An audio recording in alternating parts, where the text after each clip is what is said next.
Hello बच्चों। क्या हाल है भाई? पढ़ाई वढ़ाई हो रही है आप लोगों की? एक दिन अब टेस्ट लेने वाला हूँ मैं। बिल्कुल। हाँ, ये मतलब बहुत सारा हो गया। इसमें लगभग 7 लेक्चर मेरे द्वारा आपको दे दिए गए। तो अब इनका मतलब 1-2 दिन में मैं टेस्ट लूँगा, ये ध्यान रख लें, आप तैयारी कर लें अच्छे ढंग से। तो 7 नंबर के पार्ट में या लेक्चर में मैंने आपको स्पर्मेटोजेनेसिस शुक्राणु जनन बताया था। यदि किसी को उसमें कोई प्रॉब्लम हो तो मुझसे आप संपर्क करते रहें, पूछते रहें।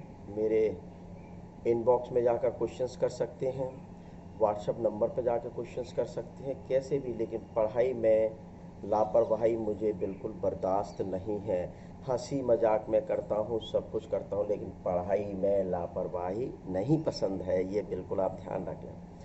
तो आज मैं आपको शुक्राणु की संरचना बताता हूँ।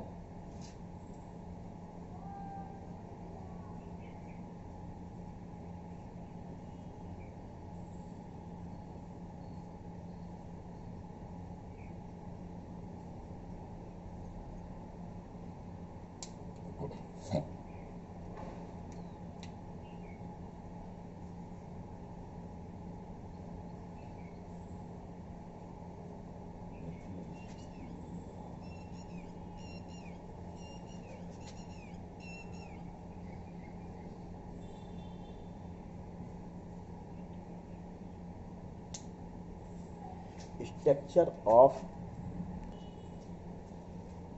Structure of sperm. तो ये आपको ध्यान होगा, स्पर्मेटोजेनेसिस या शुक्राणु जनन की क्रिया में मैंने आपको बताया था कि अंत में स्पर्मेटिड से मेटामॉर्फोसिस ऑफ स्पर्मेटिड के दौरान चार चार स्पर्म आपके सामने आ चुके थे। तो ये जो चार स्पर्म, उन स्पर्म की संरचना किस प्रकार से होती है, वैसे मैंने आप लोगों को मेटामॉर्फोसिस जब कायांतरण बताया था उसमें पूरी की पूरी बता दी थी।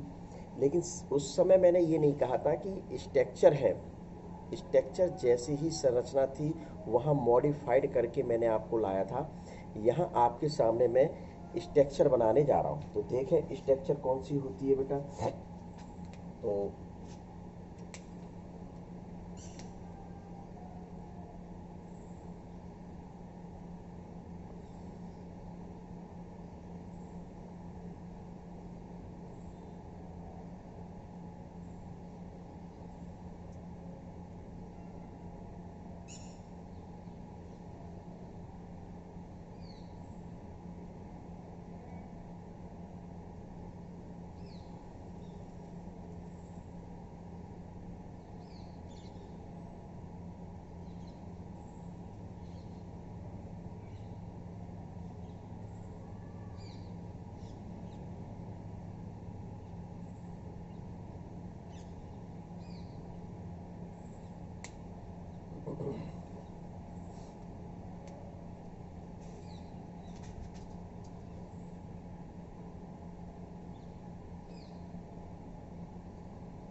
ये आप बिल्कुल देखते चलें, क्लियर बिल्कुल आपकी स्ट्रक्चर हो जाएगी।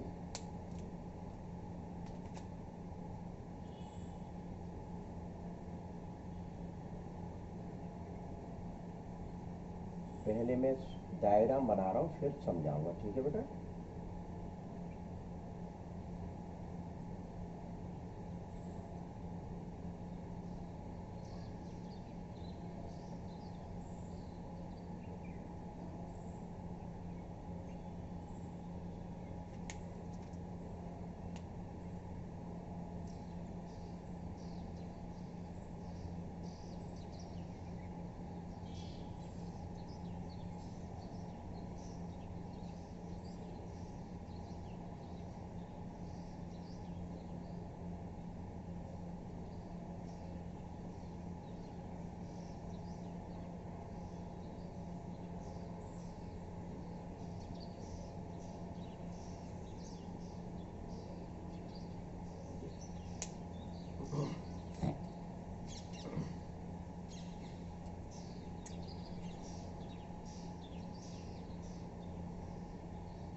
बिल्कुल सिंपल डायग्राम आप ये देख रहे हैं कि बिल्कुल ऐसे के ऐसा ही डायग्राम आपको किसमें बनाना है। और बहुत इम्पोर्टेंट क्वेश्चन है, बहुत महत्वपूर्ण प्रश्न है। सबसे बड़ी बात ये है, इसमें स्पर्म और ओवा में डिफरेंस भी पूछ दिए जाते हैं बेटा। तो चलिए अब अपन लेबलिंग करते हैं। देखिए ये वाला जो भाग होता है इसको एक्रोसोम, आपको ध्यान होगा गोल्गी बॉडी से बनाया हुआ भाग है ये।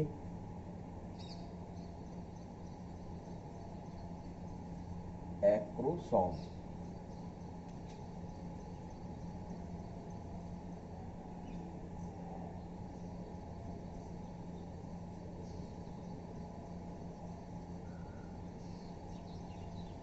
Centriole, proximal centriole,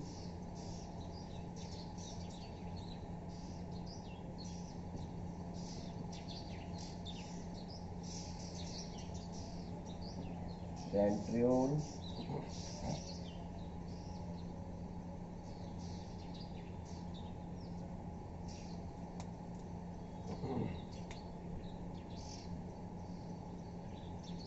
axial filament,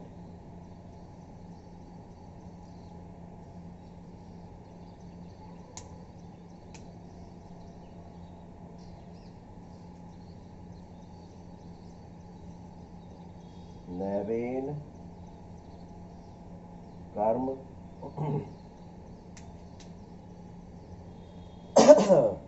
और ये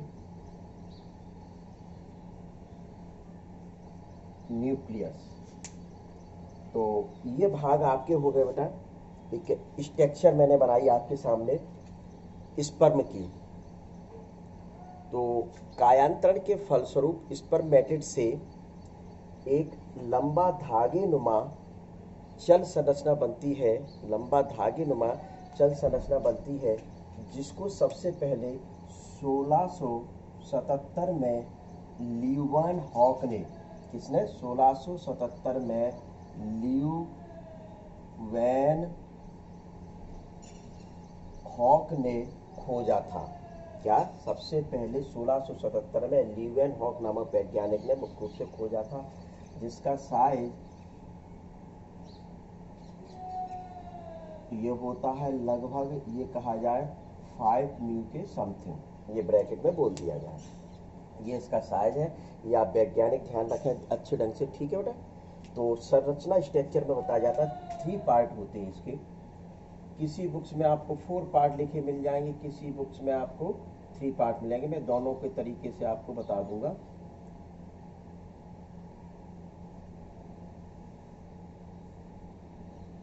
देखिए फर्स्ट जो पार्ट होता है उसको हेड कहा जाता है, सेकंड पार्ट जो है उसको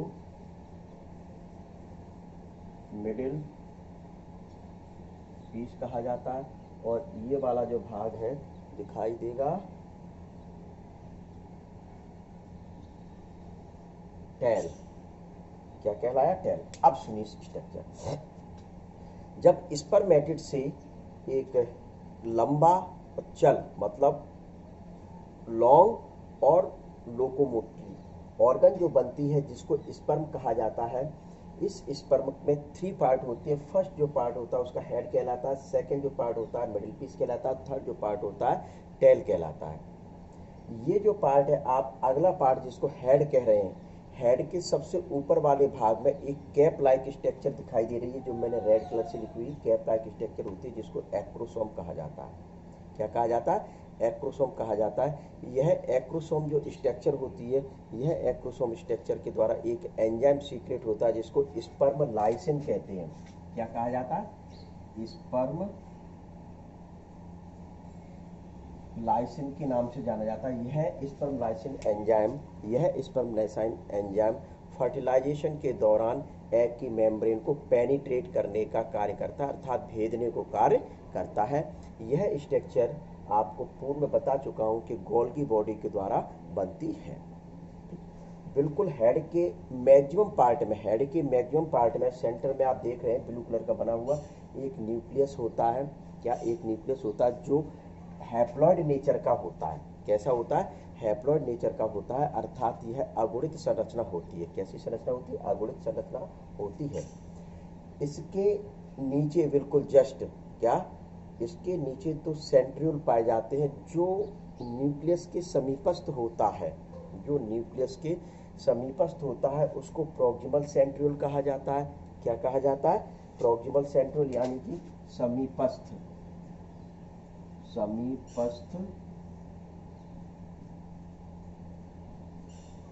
सेंट्रियोल कह दिया गया। यह वास्तव में मुख्य रूप से जो समीपस्थ जो सेंट्रियोल होता है निषेचित अंडाणु के विभाजन को शुरू करने का कार्य करता है। समीपस्थ सेंट्रियोल जो होता है वह निषेचित अंडाणु यानी फर्टिलाइज जो एग हो चुका है उसमें जो क्लीवेज होना है, क्या होना है?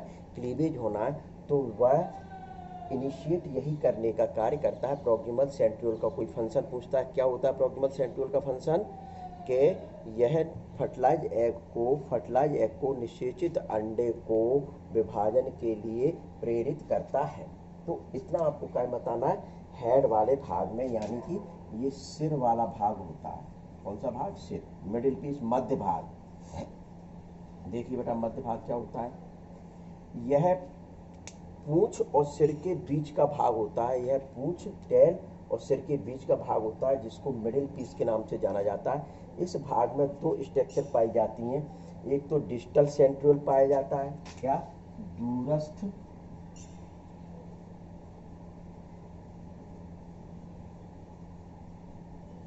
दूरस्थ सेंट्रियोल होता है, और दूसरा ब्लू कलर का जो मैंने बनाया हुआ है इसको एक्सियल फिलामेंट या अक्षीय तंतु कहते हैं। एक्सियल फिलामेंट या अक्षीय तंतु के नाम से जाना जाता है। तो अक्षीय तंतु पाया जाता है। इस अक्षीय तंतु के चारों ओर माइटोकॉन्ड्रिया सर्पिला आकार में एकत्रित होकर एक आवरण बनाते हैं। क्या? स्पाइरल शेप में माइटोकॉन्ड्रिया इस एक्सियल फिलामेंट के चारों ओर एकत्रित होकर एक आवरण बनाते हैं जिसको मुख्य रूप से क्या कहा जाता है? नेवेन कर्म। जिसको क्या कहा जाता है? नेवेन कर्म के नाम से जाना जाता है। यह संरचना जो नेवेन कर्म होती है यह शुक्राणु के चलने के दौरान, गति करने के दौरान ऊर्जा प्रदान करने का कार्य करती है। तो ये बेटा आप ध्यान रखें कि क्वेश्चंस प्रश्न में भी पूछा जा सकता है कि नेवेन कर्म क्या कार्य करता है। नेवेन कर्म किसका बना होता है? माइटोकॉन्ड्रिया की बनी हुई संरचना है जो मिडिल भाग में अक्षीय तंतु या एक्सियल फिलामेंट के चारों ओर पाई जाती है और चलने के दौरान, स्पर्म के चलने के दौरान, लोकोमोशन करने के दौरान यह एनर्जी प्रोवाइड कराने का कार्य करती है। तो एक चीज तो बेटा ये आपको ध्यान में रखने के लिए तो ये हुआ। अब कोई पूछ ले कि डिस्टल सेंट्रियोल का क्या फंक्शन है, जैसे कि प्रॉक्सिमल का पूछा था। प्रॉक्सिमल का क्या बताया था बेटा? ध्यान बताओ। प्रॉक्सिमल का क्या सेंट बताया था? तुम बताओ। प्रॉक्सिमल का क्या बताया था? प्रॉक्सिमल का मैंने आपको ये कहा था सीधे सीधे कि यह फर्टिलाइज एग को डिवीजन के लिए एक्साइट करता है, प्रेरित करता है, जो क्लीवेज होता है उसके लिए। ऐसे डिस्टल सेंट्रियोल जो है वह डिस्टल सेंट्रियोल मध्य वाले भाग में, ये जो आपके ब्लू कलर की लाइन बनी है जिसको एक्सियल फिलामेंट कहते हैं, एक्सियल फिलामेंट बनाने का कार्य करता है। एक चीज है। दूसरी चीज आती है टेल या पूंछ। क्या? टेल या पूंछ। यह लास्ट वाला भाग है, अंत वाला भाग होता है जिसके द्वारा लोकोमोशन का कार्य किया जाता है। इस वाले भाग के शुरुआती वाले भाग में तो नेवेन कर्म पाया जाता है, अंत वाले भाग में यह संरचना नहीं पाई जाती। अंत वाले भाग में कोशिका द्रव्य या साइटोप्लाज्म एकत्रित रहता है। क्या? कोशिका द्रव्य या साइटोप्लाज्म एकत्रित रहता है। तो ये आपको क्या बताना है? पूंछ वाले भाग में आपको या टेल वाले भाग में बताना है। तो इतना बेटा आपको क्या, ये स्पर्म की स्ट्रक्चर है, बहुत इम्पोर्टेंट है, बहुत महत्वपूर्ण है। यदि किसी को प्रश्न करना है तो जल्दी जल्दी प्रश्न कर सकते हैं। करना है भाई किसी को? कोई क्वेश्चंस नए? तो चलिए बेटा कि अब मैं अगला जो भाग आएगा, अगला जो लेक्चर आएगा, उस लेक्चर में मैं आपको अंडाणु जनन, अंडे का निर्माण किस प्रकार से होता है मादा में, अर्थात oogenesis की प्रोसेस में आपको बताऊंगा। तो बेटा ध्यान रहे, आप बिल्कुल पढ़ते रहें। बहुत समय निकल गया आप लोगों का पढ़ाई का, तो धीरे धीरे आप पढ़ाई को गति देते रहें, प्रदान करते रहें। और कोई परेशानी आती है तो आप मुझसे व्हाट्सएप नंबर पर या मेरे कमेंट्स बॉक्स के में आप डालें और आपको निश्चित ही जवाब मिलेगा। लेकिन पढ़ाई बहुत आवश्यक है। और ये मान के चलिए, ये क्वेश्चंस यदि इस साल के एग्जाम में नहीं आया होगा तो 100% आपके अगले साल के एग्जाम में रखा है किसी ना किसी रूप में, या तो स्ट्रक्चर के रूप में रखा होगा या फिर डिफरेंस अंतर के रूप में रखा होगा। तो बेटा याद कर लें और अगले लेक्चर का इंतजार करें। अगले लेक्चर में oogenesis या अंडाणु जनन लेकर मैं आपके पास आऊँगा। ठीक है बेटा, ओके बाय।